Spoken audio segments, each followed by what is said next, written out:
So hello everyone, I think I'm officially live here. So welcome to you who's attending this live, or even if you're watching this back later. I feel like it's been a whirlwind of a day. Kind of coming to the close of my day. I was asleep, had lots of engagements. Hey, Angelica, welcome, my love. Welcome. I'm just gonna let myself settle here so I can share this message most helpfully. And I really feel like how to overcome stress is a really big topic. When I asked this week to Facebook and to my community, like, what do you guys want to hear about from me? What do you want me to talk about? The first comment was how to overcome stress by Trey. Thank you, Trey. And then I had a few more people reach out to me in message saying that this was a topic that they really wanted to learn more about. So I felt really called to do it. So I really want to explore it in many different levels, do everything from offer practical tips to give you ideas on like what stress is saying, as well as just like stats on stress. So we really know what kind of like a global, almost epidemic stress is at this point and how important it is for us to do something about it. Hey, Betsy. Hey, everyone. Welcome. So kind of where I wanted to start with this was that the reason why it's so important to learn how to not only deal with stress, but to overcome it is because when we are taking the stresses of the world on our shoulders and living it and having it in our body and in our mind, we bring that stuff home, right? Like we bring it home, our kids feel it, we have less, ability to kind of respond to our partners, to life events, and it's a lot. And me, especially in being in the realm of like health and food, like the energy that we hold in our mind and our body also transfers to the food that we make. And so that's also something that lays on my heart with this idea. And I think, as we all know, like if we go long periods of time when we have stress, it can affect us physically, emotionally, psychologically, and then things spiral out of control. So I really wanted to offer some practical tips, no matter where you are on the spectrum, and no matter if it's something that just happens once in a while, if it's something that's a little bit more chronic, if it's something that just pops in certain situations. These things can be applied to all things.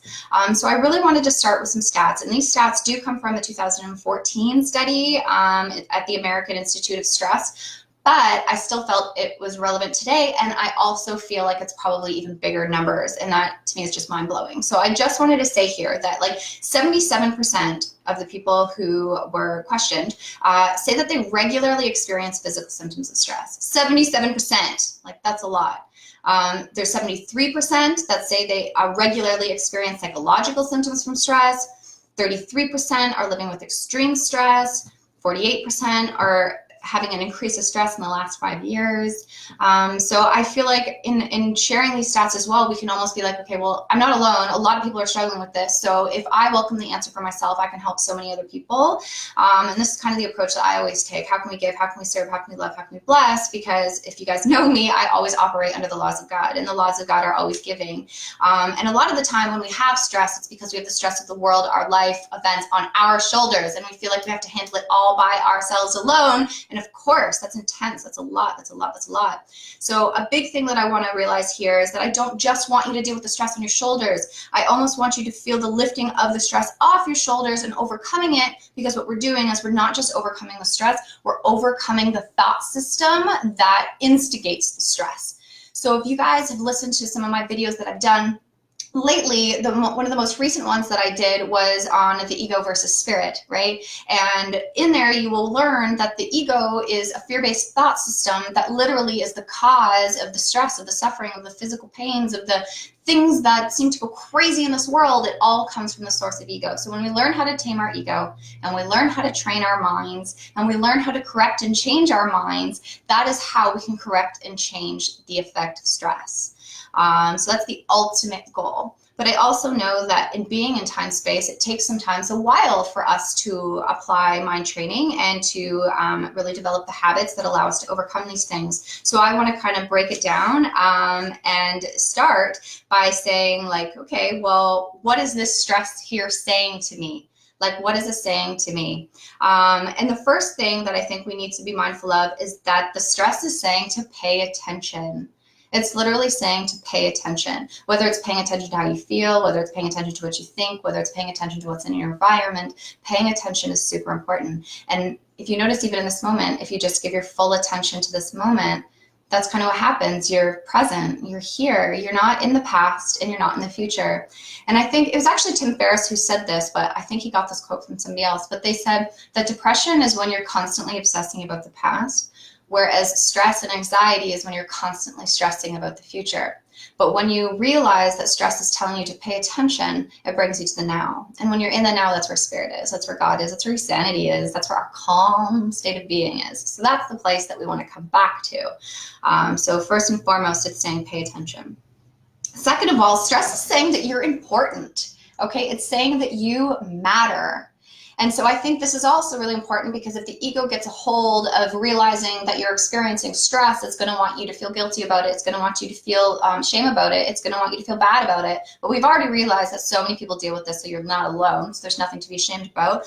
And second of all, it's really saying that you matter, right? That you're important. Like, look at all these tasks, all these things that you have to do each day.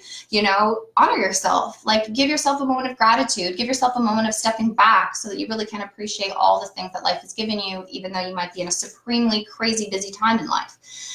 So that's really important. Pay attention, and you're important. You matter. So those are the two things that stress is saying. The next thing that I wanted to step into was some questions that we can ask in regards to stress. Now, for me, questions are like a tool. It's literally a tool in my toolbox that I use to help me get out of when I'm making shit up. That's kind of what I say. I'm making shit up. Feel like crap, I'm making shit up. So I question it, right? So the first question that I turn to is, what is this here to teach me? Right? There must be some greater lesson in this that I can learn from. And so when we ask that question, what is this here to teach me? Then it puts us in that position of listening. And again, as I've mentioned in my previous talks on ego versus spirit, when we are learning how to listen within, we're literally listening to our higher mind. We're listening to our higher self. We're listening to that strength that exists within us. And it's that strength that's going to tell us what the stress is here to teach us. And so this is also part of the mind training. And when we actually can, instead of like judging ourselves or getting upset or just being like, that's just who I am, instead, when we give ourselves the opportunity to question that stress and what we're experiencing in that moment, we can unlock it. Right? We can literally see something deeper that we've never seen before and maybe go, oh, you know, I could maybe do it differently next time, right? And it really frees us. The second question that I would ask would be like, well, what challenge am I currently dealing with? And how can I deal with this differently? Okay, just what challenge am I dealing with, and how can I deal with this differently? Like, even just that realization of like focusing in on the problem, like focusing in on the challenge, like what are you trying to juggle right now? What are you trying to do? Helps us to come back to one thing at a time. Helps us to try and be like, okay, how can I do this differently? Now, a story is coming to me. It's a little bit personal, but I'm going to share it anyway because I already shared my birth blog. So you guys maybe read it because I did share it on Ella's birthday day post. But I had an experience in the process of giving birth, right? I'm coming to the end of it. I'm almost at the point where I'm saying like, I can't handle this anymore.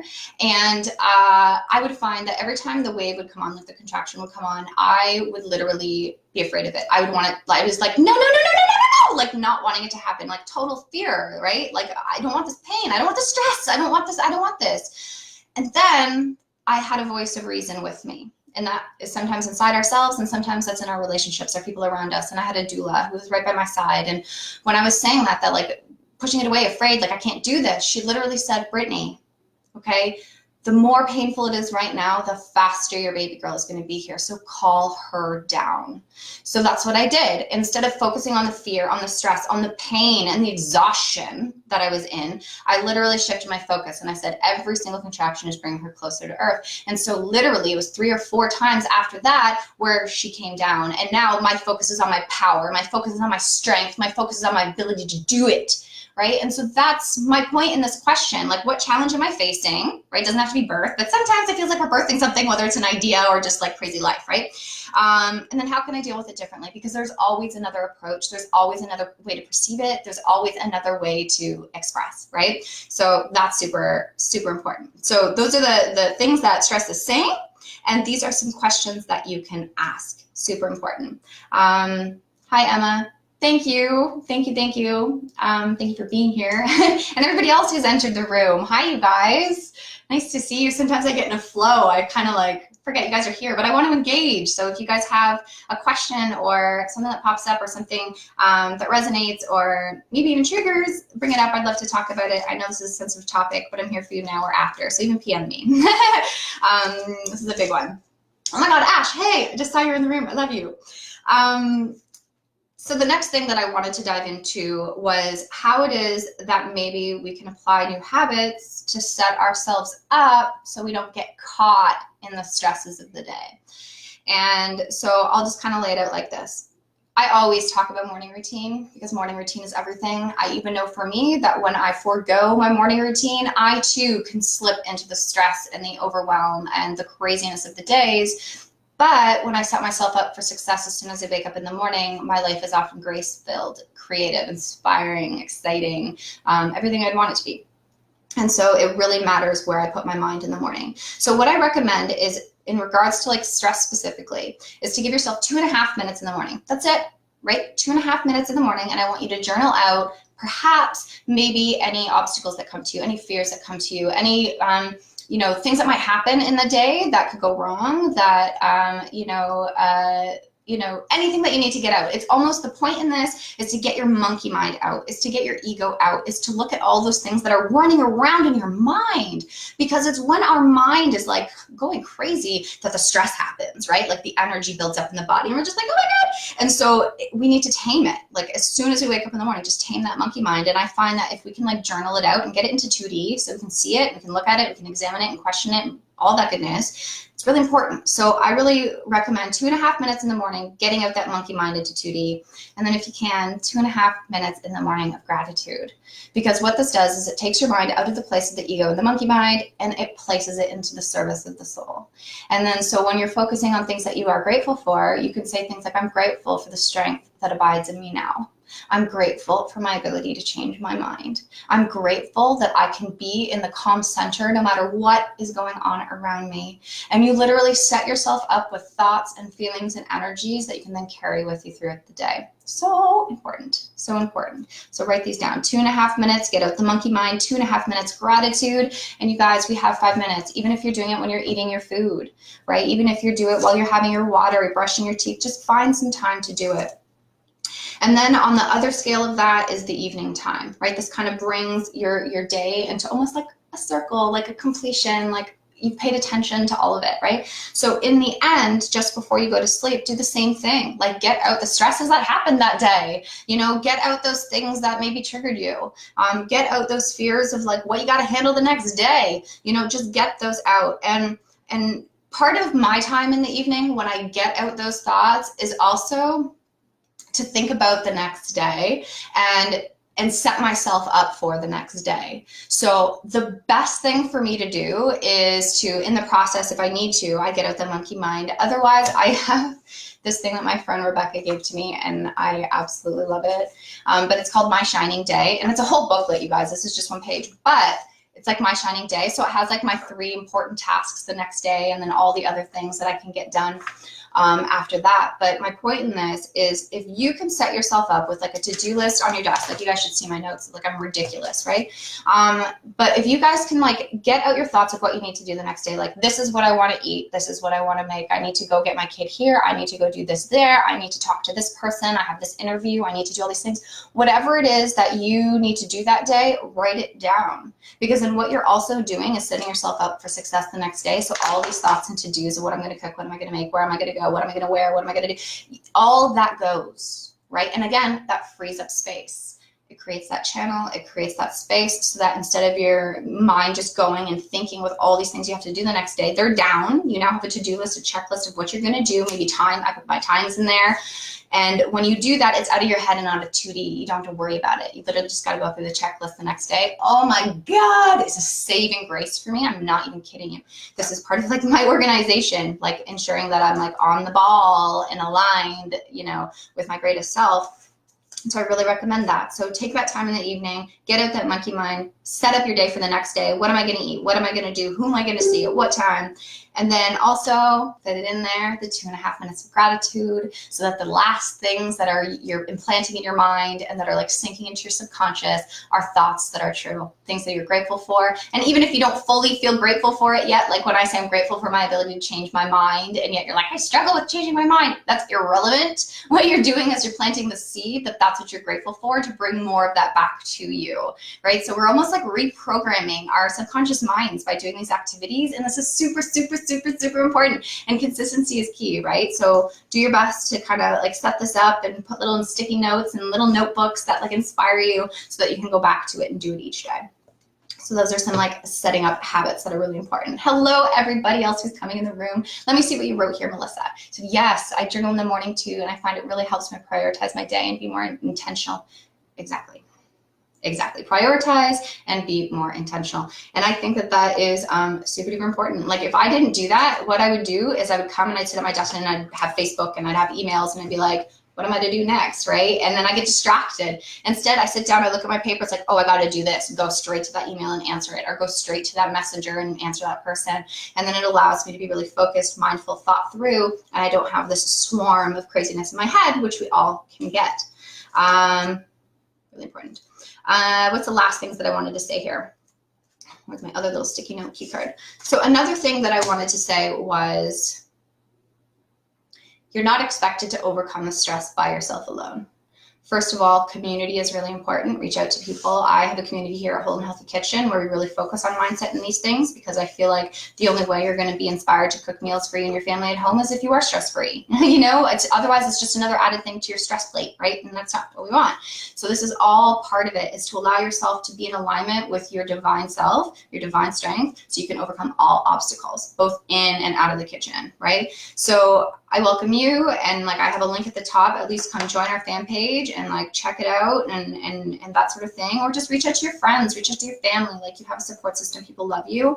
But then also prayer, my friends, is like so big for me. And even if it's something that, like, let's say you don't necessarily believe in God, but you know there's something greater than yourself, you know there's love, that is the anchor that's going to heal us and bring us to freedom, right? Is realizing like, I need help, right? I don't know how to sort this stuff out. And so you call to something greater than yourself. And prayer to me is, again, in gratitude. It's like, thank you for helping me in this moment. Thank you for helping me to see the problem, so that either A, I can do something differently next time, or B, I can render it useless to me.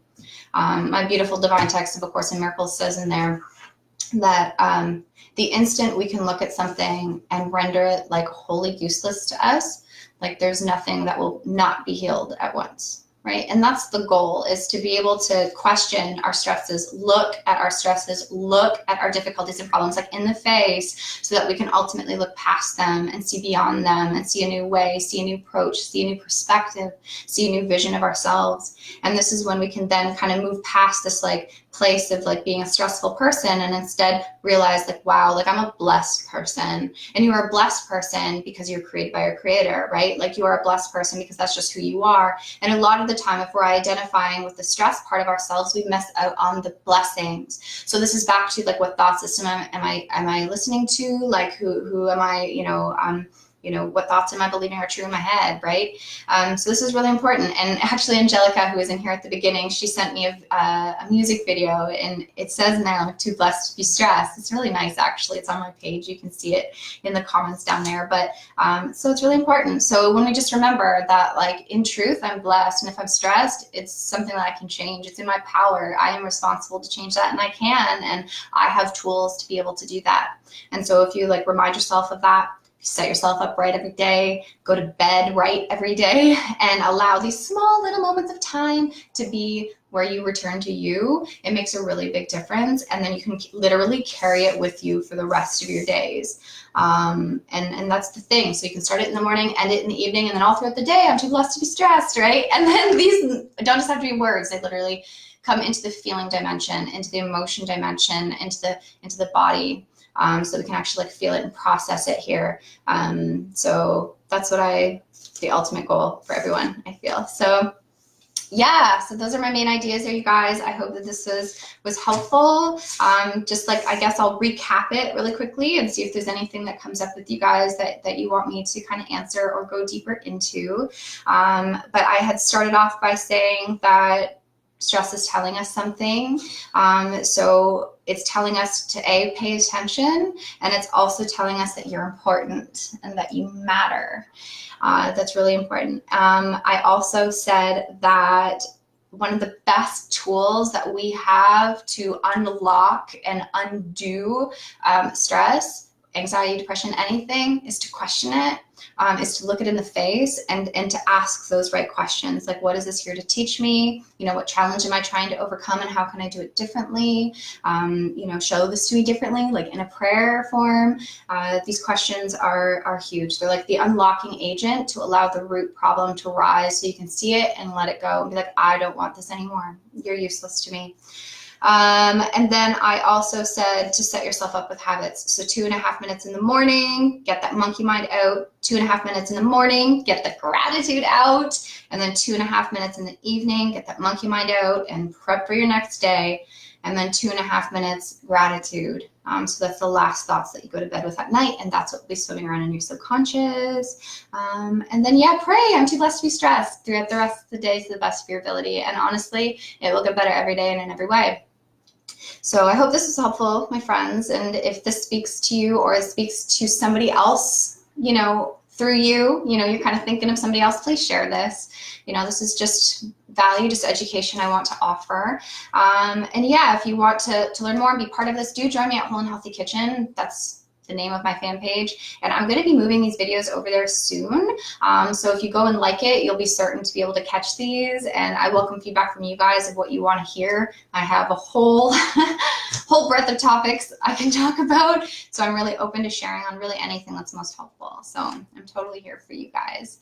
So I'm happy it resonated, Betsy. Thank you. Reach out every time. Yes, Angelica, we are blessed. Thank you for that song. It's so beautiful. Okay, everybody. Thank you for being here. Thank you for taking the time to be with me today. Have a good day. Bye.